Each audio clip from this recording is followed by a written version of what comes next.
Alright, what's going on, guys? We got another Alliance War video today, and so we at this point there's 2 wars left of the season. We need to win one of them to secure our spot in Masters. We need to win one of them, and we're facing CØRE.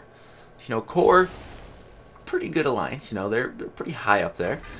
And this first fight here, it's a 565 Mystic, so I know this guy's profile. He has Morningstar and Symbiote Supreme at rank 5, so I know it's one of them. Here we go, open it up there. And there's no persistent charges, so I know this is going to be Symbiote Supreme. Now, I brought the Blade Synergy today, which I'm really glad about because I could start this fight with some Poise charges. We can't build Poise because the Dex will give us direct damage, basically, because of the phase that Symbiote Supreme starts out in. So, don't want to Dex at all, and that's the reason for that.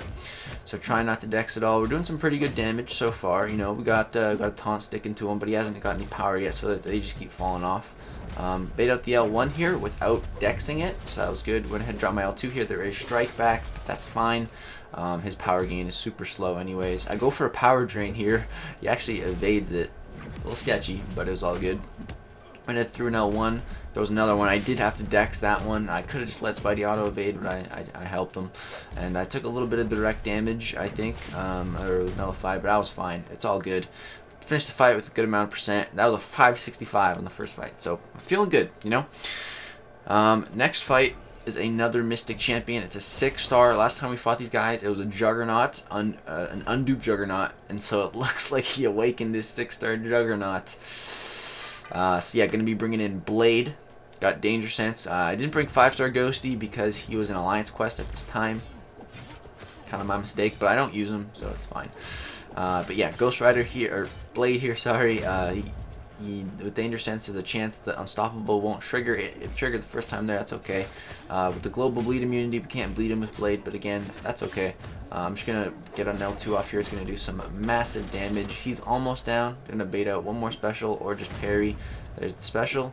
I don't negate the Unstoppable once again. Go ahead now, I can parry and just go ahead and finish him off. Sham Mike. Funny name there. So yeah, that fight goes down pretty much without a problem. Another good fight. Now, I wanted to make sure I knew who was on this next node. I went ahead and used Hector's calculator. Shout out to Hector if you guys want to check out his channel. I'll put it in the links below. Hector's a beauty. He's an Omni. He's my battle group leader. Hector's just a great guy. And yeah, the calculator that him, Mutamat, and Killa made is awesome. So I checked it out, and it's a very good chance this was going to be a Venom. So I went ahead and dueled the Venom, made sure I could still taunt him with the new update. I can't heavy power drain him, so I got to be very careful of that. But Venom, yeah, he's a pain in the butt here, man. He's a pain in the booty. For these next 2 wars, I get some annoying champs in the all or nothing here. And the next war is worse, but yeah, Venom here. He pushes me all the way against the corner, and he won't throw his special when he's taunted. Like, really, dude? So he tags me there a little bit. I get a little bleed on me, but it's okay. I'm not panicking. I'm still at a decent health pool.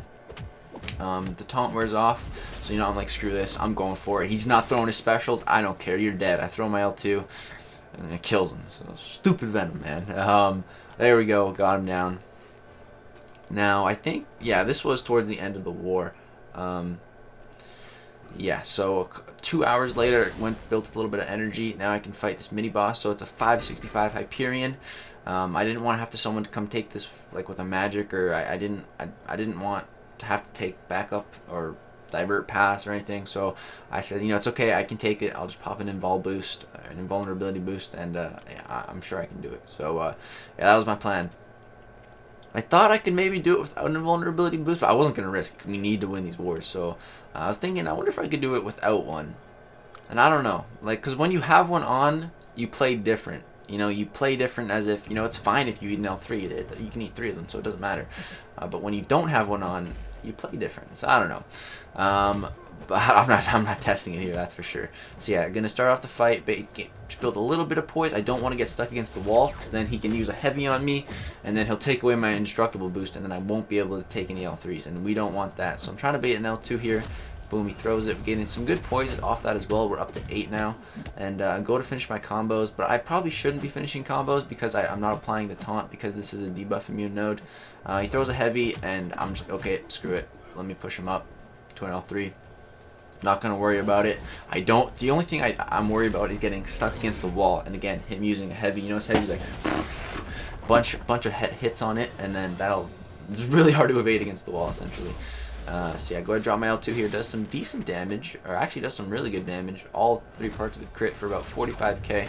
I do have Dismay on me now because I took the L3. I'm only taking 95 damage every half second, so it's not horrible.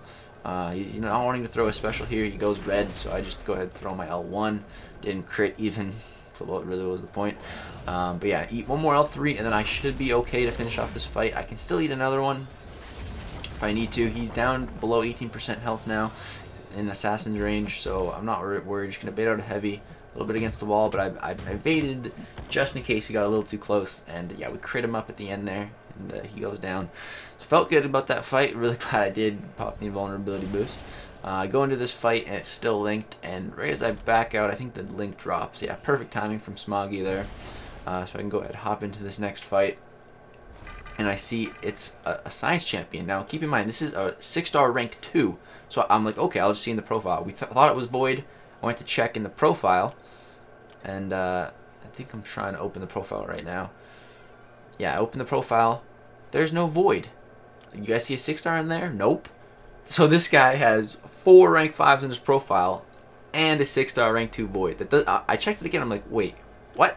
Where's the void? It's rank 2. Wait, what? So yeah, the prestige of his top 4 champs are higher than the 6-star rank 2 void, so he doesn't show in the profile.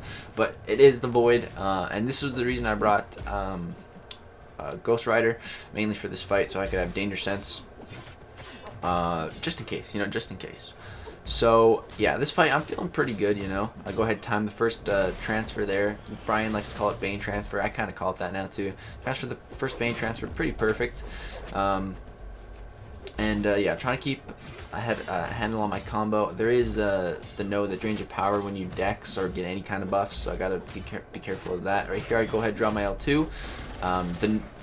The debuff didn't apply to me because of Danger Sense anyways, but I would have shrugged it off pretty quick. So yeah, go ahead, bait an L2 here. Void's really easy to fight because I fight him in AQ all the time with Blade, so super easy.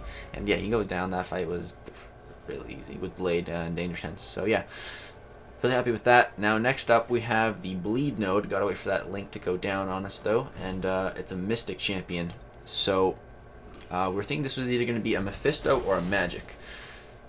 So Blade was pretty much going to be the answer here because the Limbo on Magic would have just torn you apart. Go ahead and pop a little 3k boost into Blade, and I'm going to go ahead and put on a regen boost because the initial bleed damage. Sorry, I'm talking like you need to drink water. The thing about this fight is I was really worried about the bleed, so I went ahead and put on a skill boost in case the bleed applies to me. There's a chance it won't, but with my luck, it probably will.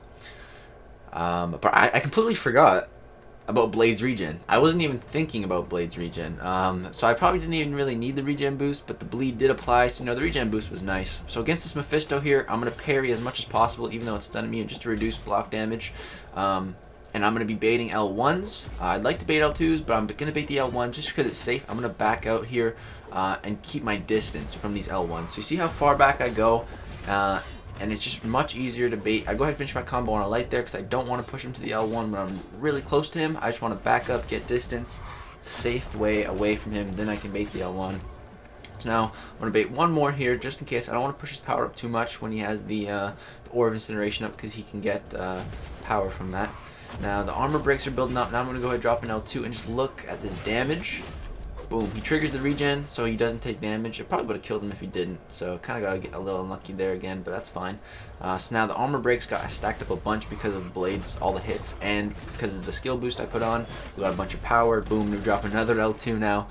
Just imagine if the bleed immunity node wasn't on. Oh my god. But yeah, that fight went extremely well. Was super happy with that. And I was feeling really good about using Blade there. Now, next up, this next fight, I was actually in the hospital. Not for me. I was visiting basically my kind of cousins. They just had twins. So I went to visit them. And yeah, I was in the hospital. I had some really bad connection, so I went ahead and connected to the Wi-Fi while we were waiting for them to come back from lunch. Yeah, connected to the hospital Wi-Fi. Gonna go ahead and do this fight. Wait, did I not boost? I think I put on a little boost because we needed to win this war. And this war was insanely close. Insanely close. It came down to, what was the score? It was 6 to 5. So we had 6 deaths, they had 5 deaths, so they were winning. If we tied, they won. So they had to die 2 more times, and we couldn't die anymore, or it's over. So a lot of pressure not to die. It's a Punisher here, Awakened 6-star Punisher. You know, I'm fine with this fight. Just gonna go ahead, take my time, build my poise. Gonna bait out some heavies, and yeah, we'll be fine. This is stun immune, so we gotta bait those heavies, but that's fine. I'm not worried. Me and Spidey, man, we fight this guy all the time. There's not even a kinetic reactor here, so you know, I'm really not worried. I'm comfortable baiting the heavy. He's gonna throw an L1 here, and yeah, we just auto evade that whole thing. Not to worry. I evade the first part, Spidey evades the rest. And yeah, we're looking pretty good here. Gonna bait out 1 more heavy attack, and I can go ahead and drop my L2. And I know this is gonna kill him. I'm critting so hard, and yeah, boom, he goes down. So that's my path done for the war. So it's sitting at 5 to 6. They're at 5 deaths. We're at 6 deaths, and they're winning. Like I said, even if they die 1 more time, they're gonna win. If it's tied, they died to a Corvus, and they died to a Killmonger on No 29, and that just gave us enough to win, guys. Look at the score. I asked if I could show the score with Voss, the leader. He says, cool. 7 to 6. They died 2 more times, so we beat them by 1 kill. Both sub 10, 6 to 7. This is the closest war I've ever been a part of. Just insane, insane. So if I would have died even once, that would have been it. We would have lost because of the tie. So ÖMNÜ played super well this war. We knew what was on the line. We knew this war would secure Masters. So good job to everyone, man. It was so everyone was just watching them fight at the end, and when they died, we're all just celebrating together that we made Masters. So yeah, GG's to Core. I hope you guys still do make Masters. I know you're fighting ASR right now. I don't know if you guys are gonna make it. I hope so. But yeah, good war, guys. Thank you for such a good war. That was crazy. Yeah, hope you guys did enjoy this video. We got 1 more war video coming, and it's not a pretty one. We got a Korg, we got boss action, we got another Medusa mini boss. Yeah, so get excited for that one, guys. That'll be the final war of this season. And yeah, this is Master Secure, so get ready for the Masters rewards opening. That's gonna be fun to do. So yeah, thank you so much for watching. Shout out to everyone in ÖMNÜ. Shout out to Core. Yeah, crazy close war, guys. Hope you enjoyed this video. Peace out.